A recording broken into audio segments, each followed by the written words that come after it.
इतिहास शौर्य और बलिदान की गौरव गाथा है। ये कहानी है वीरों की, संग्रामों की और भारत के अतीत के कुछ सबसे निर्णायक क्षणों की। लाल किले की ये दीवारें भारत के गौरवशाली इतिहास की सदियों से साक्षी रही हैं।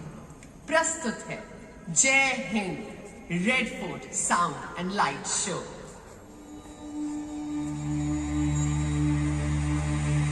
बहुत दूर से सफर करके आए हैं, अनदेखे अनसुने किस्से साथ लाया हूं। मैं रुक जाऊं तो ये सिलसिला भी रुक जाए। आज का दिन बहुत खास है। आज 18 अप्रैल है और महज 9 सालों में इस किले मुबारक का निर्माण पूरा हो गया। आज खुद शाहजहां आपका इस्तकबाल और इस किले का उद्घाटन करेंगे।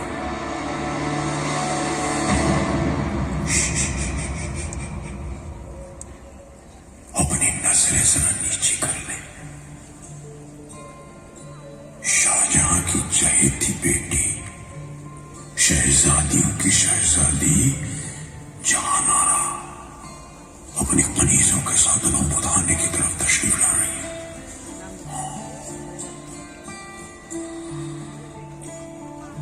17 साल की यह शहजादी हिंदुस्तान की बादशाह बेगम भी है।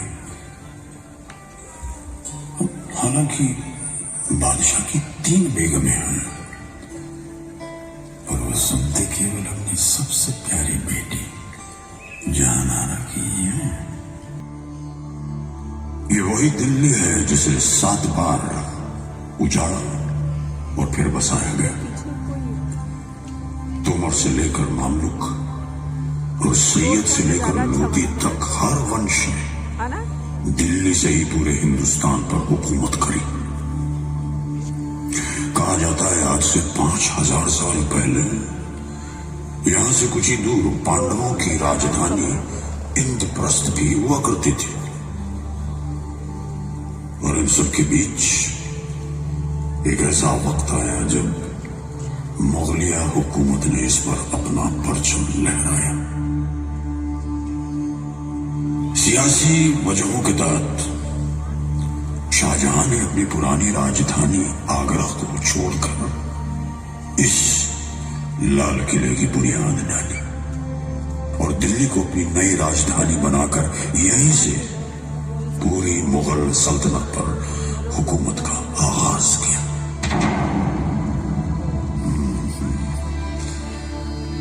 कभी इस लाल किले से गजलों की मिठास, तो कभी शमशीर का जलवा और तोप की गूंज। कभी यहां से पूरे हिंदुस्तान पर राज हुआ, तो कभी उसी हिंदुस्तान के देशभक्तों पर मुकदमा। न जाने कितनी दफा इसे लूटा गया, इस पर खौफनाक हमले हुए। न जाने क्या क्या देखा है इन दीवारों में। पर ये लाल किला ही तो है जिसने मुझे यानी कि वक्त को ये सब सहने के बावजूद मात दे दी। न सिर्फ पिछले 400 साल से ये यहां बेबाक और निडर खड़ा है, बल्कि आज भी हिंदुस्तान का बुलंद निशान है।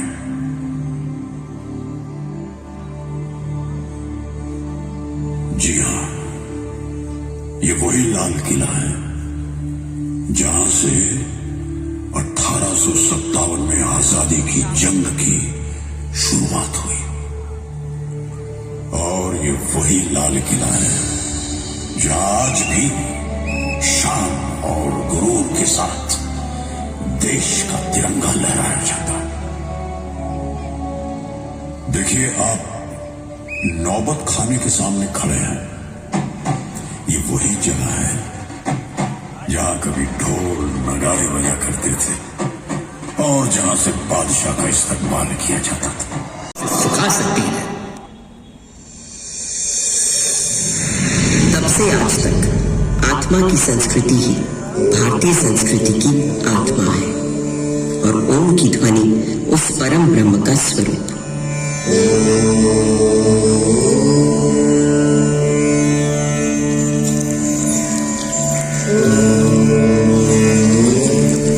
आज सरस्वती भले ही आंखों से ओझल हो गई हो, पर नासा के सर्वेक्षण बताते हैं कि सरस्वती अभी तक जीवित है और अब धरती के भीतर भीतर बहती है।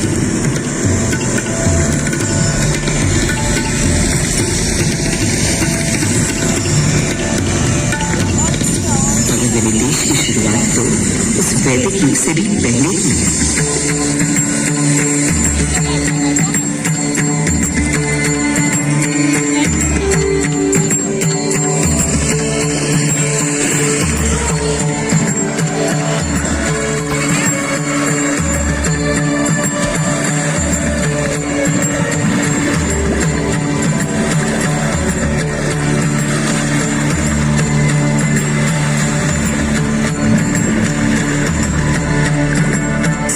किनारे एक ऐसी सभ्यता उभरी, निखरी, संवरी जो संसार में कभी भी कहीं भी नहीं देखी थी।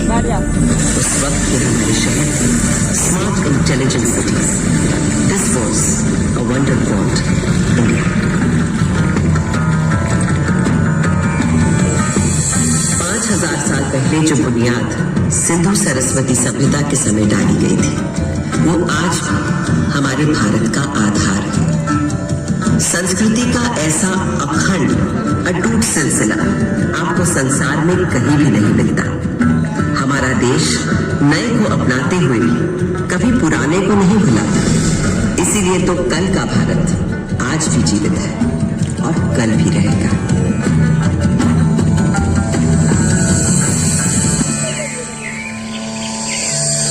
एक और बड़ी विशेषता है मेरे भारत की, सत्य की खोज।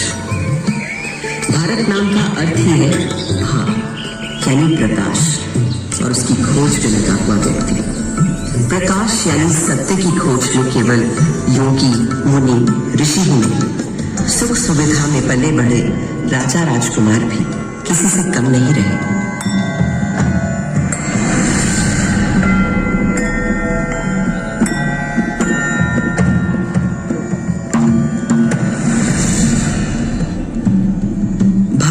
दार्शनिक मनीषियों, गुरुओं ने जो आध्यात्मिक मार्ग दिखाया था, उसी को ठोस रूप दिया भारत भर में फैले तमाम राज्यों, साम्राज्यों ने।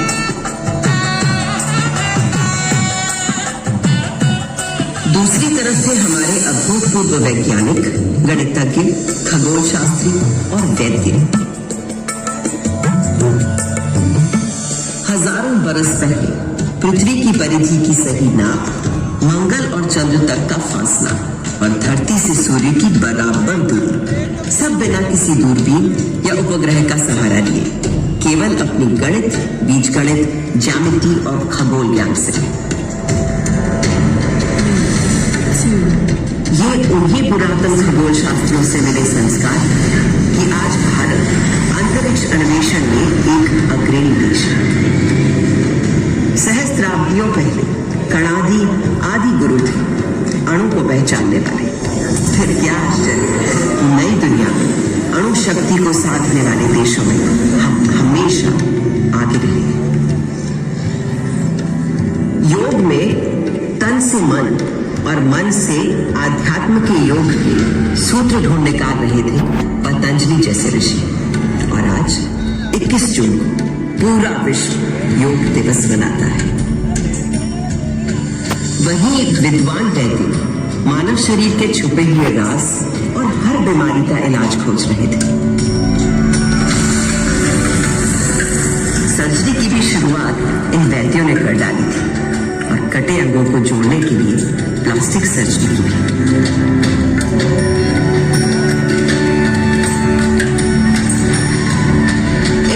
वैद्यों से मिली प्रेरणा ही तो है कि कोविड आने पर आत्मनिर्भर भारत ने कुछ ही महीनों में खुद बीमारी का टीका बनाकर 1 साल के अंदर टीके लगा डाले। ये गवाह हमने दुनिया के और देशों को भी दी, क्योंकि मेरे देश का हमेशा से मानना रहा है वसुधैव कुटुंबकम, सारा संसार हमारा परिवार, वन वर्ल्ड वन फैमिली।